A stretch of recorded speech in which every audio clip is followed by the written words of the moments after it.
Good morning. I'm Lynette Adams, and this is Rochester in Focus. Coming up this morning, we sit down with ESL President and CEO Fahim Massoud. This year, ESL is giving out the largest owner's dividend since ESL launched the program 30 years ago. We'll learn how ESL has been able to do this and talk with Massoud about his role as he prepares to retire after 10 years as CEO. Also today, we learn about one of Rochester's best kept secrets, but we want to out the great work the Rochester Education Foundation is doing to make RCSD students smile every day. So are you looking for a career that allows you to care for others and earn a competitive wage? Highland Hospital is on a mission to counteract the nationwide nursing shortage. We talk with Recruitment Manager Danielle Berry. Finally today, we talk with a woman whose voice you've been listening to for 10 years on 103.9 WDKX and here on News 10 NBC as our traffic reporter. Jazzy T joins us to talk about her Athena Award nomination for her successful company, JazzCast Pros.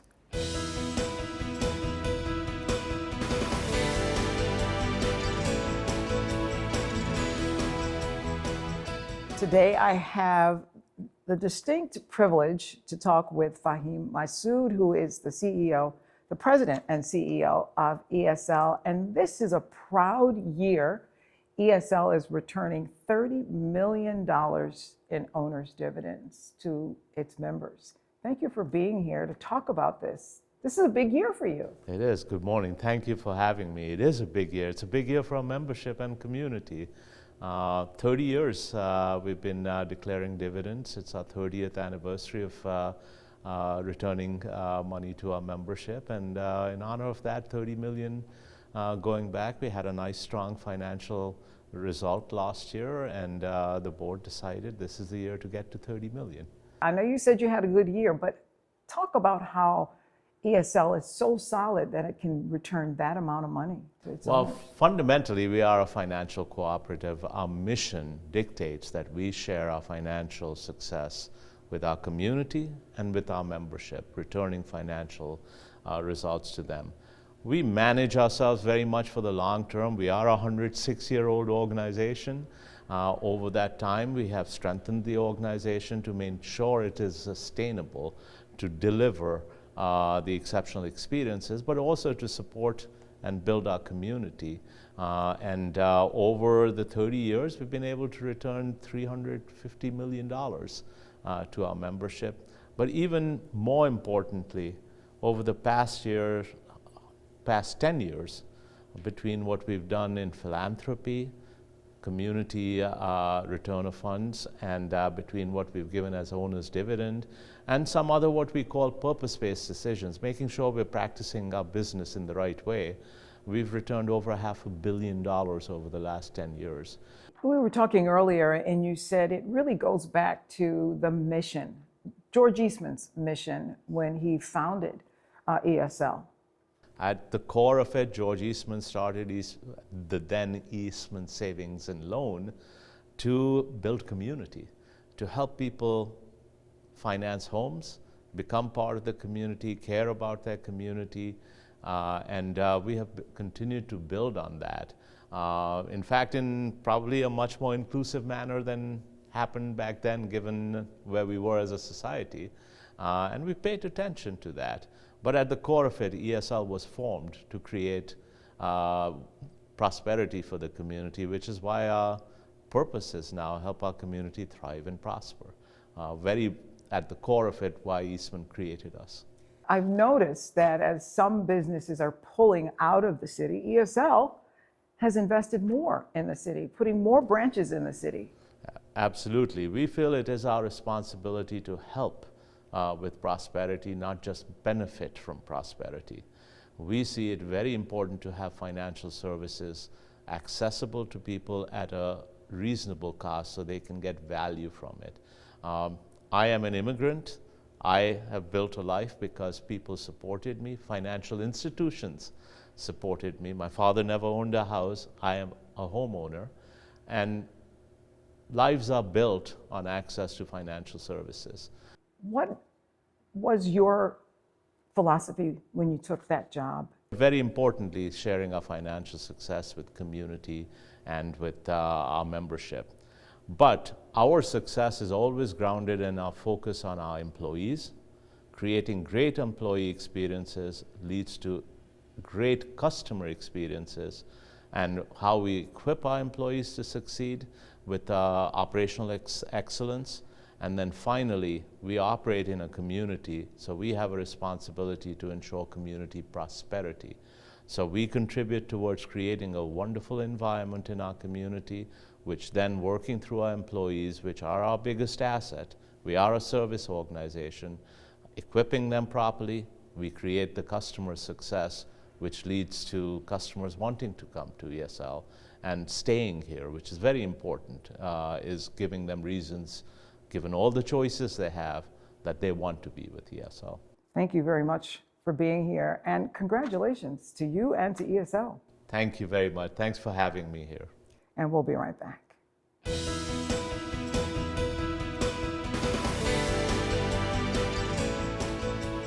Today, I'm learning about an organization that you've probably seen in action but didn't know existed. I'm talking about the Rochester Education Foundation. And joining me today is the Executive Director, Amy Stein, as well as Phil Hounshell, who is the Director of College Access and Success Programs. Thank you for being here. Thank you for having us. So let's quickly, before we get into our subject matter, which is the Future Fair coming up, give us just a synopsis of what the Rochester Education Foundation is all about. It's providing programs and resources to help students improve learning and succeed right here in the city of Rochester. We have an impact on 20,000 kids. Wow, that's a pretty big impact. So I know coming up you have the Future Fair. Tell us about that event.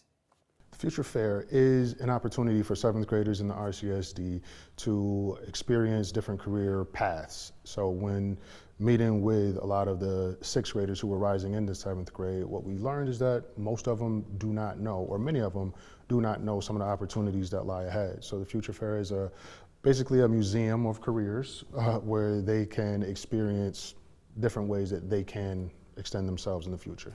So take us through how this works. February the 5th, they will go to MCC, where Future Fair is happening this year.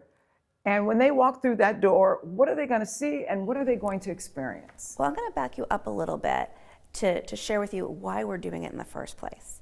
In speaking with students, in fact, it started when I was talking with a group of 9th graders, and I said, so tell me, like, why do you need to earn money?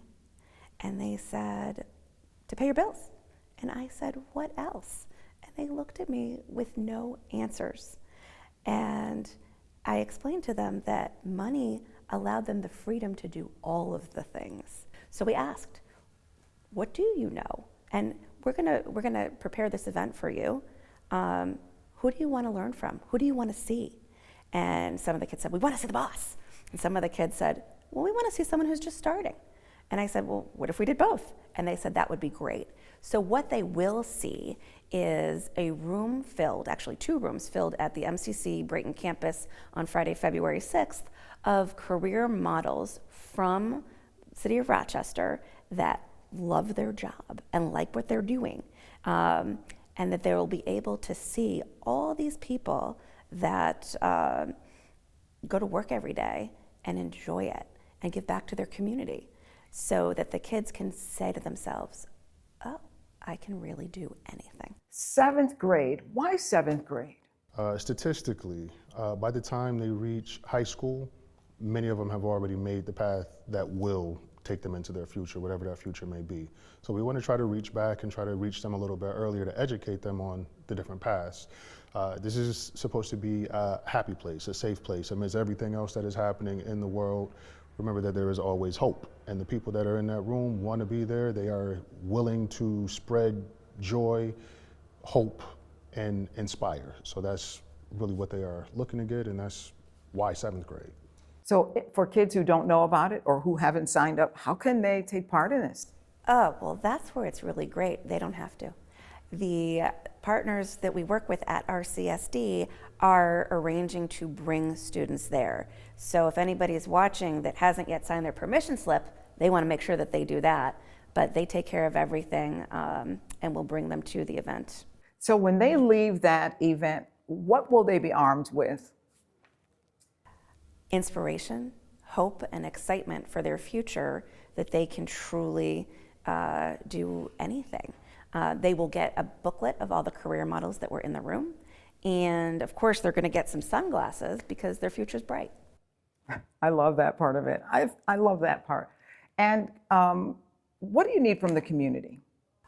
I think we need awareness that every single one of our kids is fabulous, and they're looking for opportunities, and they're looking for ways to be included and to know that that future includes them. All right. It's called Future Fair, February the 5th at MCC.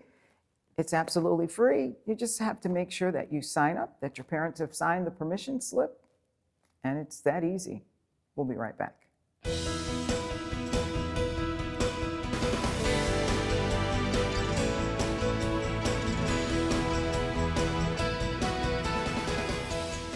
We're talking about recruiting good nurses at Highland Hospital. Every quarter, 4 times a year, Highland Hospital goes out and looks for good nurses. And we're talking with Danielle Berry, who is the nurse recruitment manager for Highland Hospital. And I know that this is an ongoing effort. You are consistently looking for new people. Why is that? You know, there's a nursing shortage in the community. You know, it's happened because of the baby boomers aging. It's happened because of COVID. Did contribute to that greatly. You know, a lot of people got out of nursing or weren't interested in becoming nurses because of COVID. We did have some that were like, oh my gosh, I want to get into the healthcare setting because of COVID, but there was very few of that. The majority kind of flew. So now we're in a situation where we really need to attract more people to become nurses.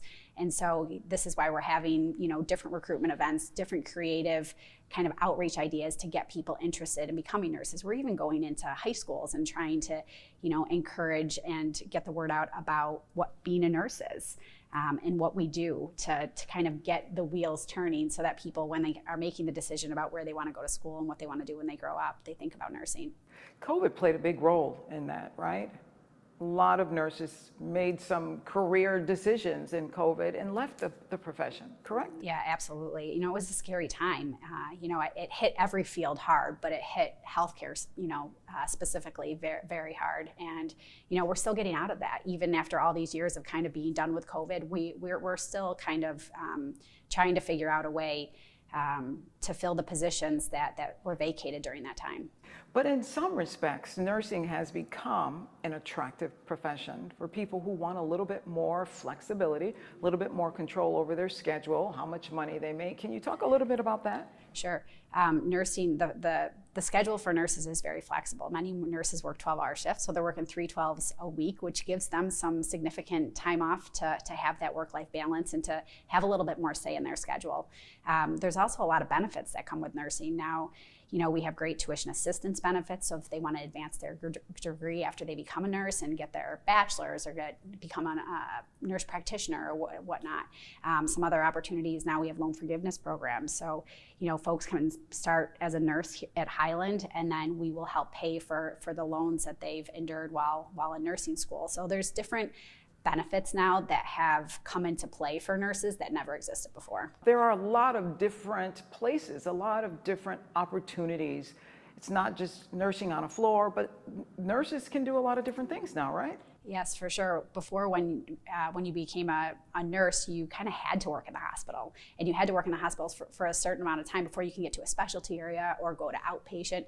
Now, new grads can pretty much do anything right off the get-go, right when they graduate. So there are a lot more opportunities available for them, which is also why there's been more openings within a hospital setting.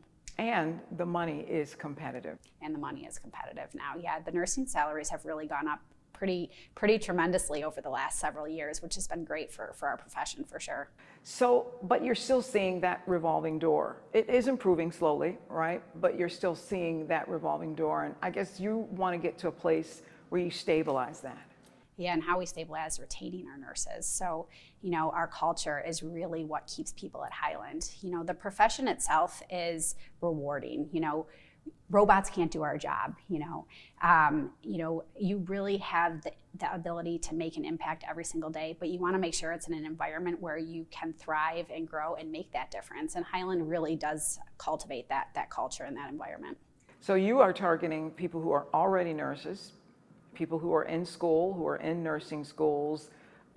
Even if they're graduating 6 months from now, you want them to consider Highland. So we're looking for new grads. We're looking for seasoned nurses. We like the new ideas of new grads, but we also need the experience and the knowledge of the experienced nurses. So we would love both. But the majority of new hires that hospitals are hiring are new grads. And so we do go out to the schools and do a lot of outreach that way. But these recruitment events that we're doing out in the community really help those students come to us and to meet all the different departments and all the different staff in the areas and really talk to them about why that staff liked that area and why they've stayed in that area.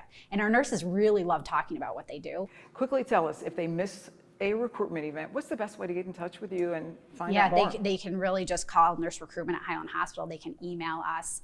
Likely they'll see us out at their school of nursing, but they can just really call us in Nurse Recruitment or apply online, and then we would get back to them within a day or two. Danielle Berry, Nurse Recruitment Manager for Highland Hospital. Thank you for being with us. Thank you. And we'll be right back.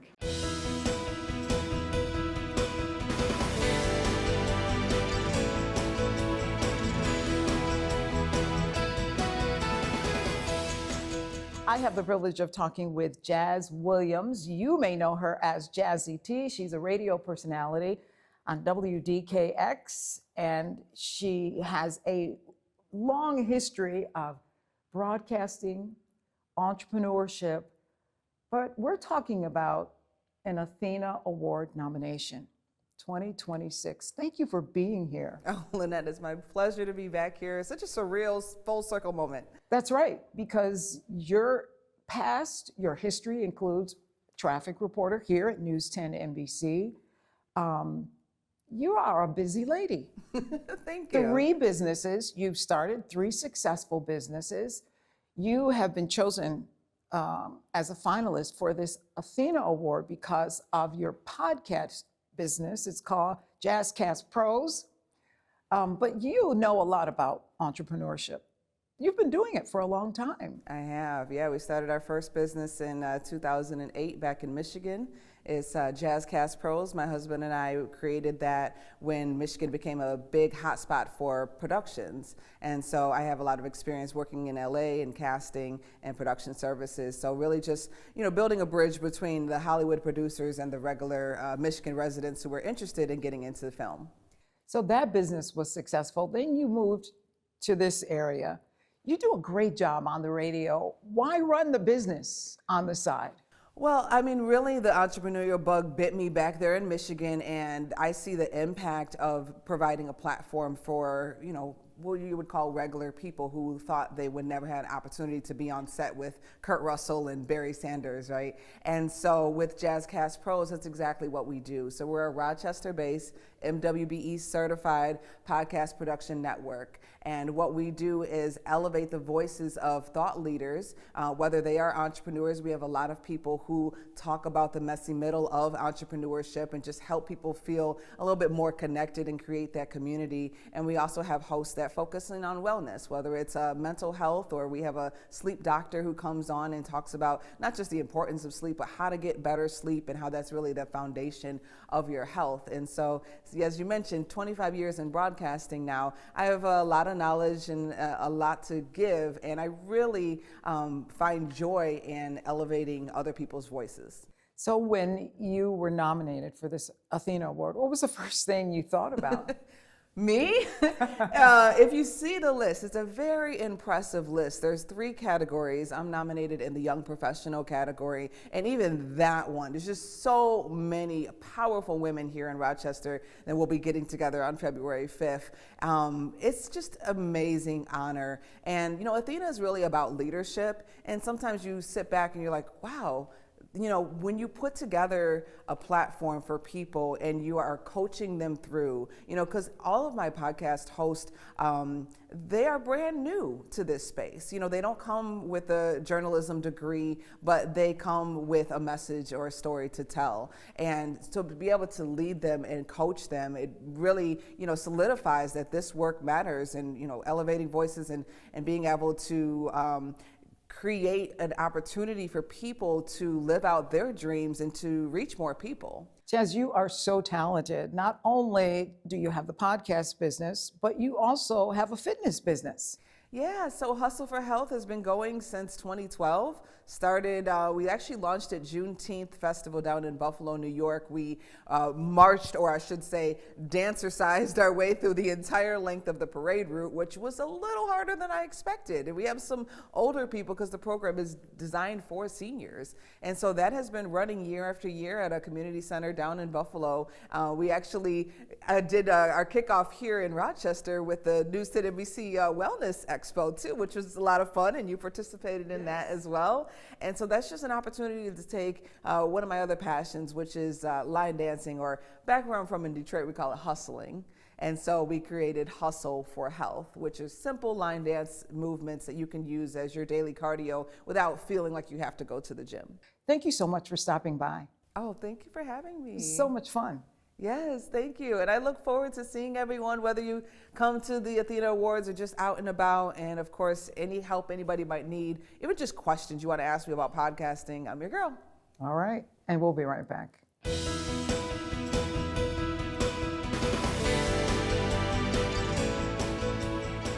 Thank you to all of our guests. And if you would like to be a guest on Rochester in Focus, here's how you can reach us. That's all the time we have. If you want to know what your neighbors and friends are doing to make Rochester a great place to live, join us each Sunday morning at 10 o'clock right here on News 10 NBC. Have a great week.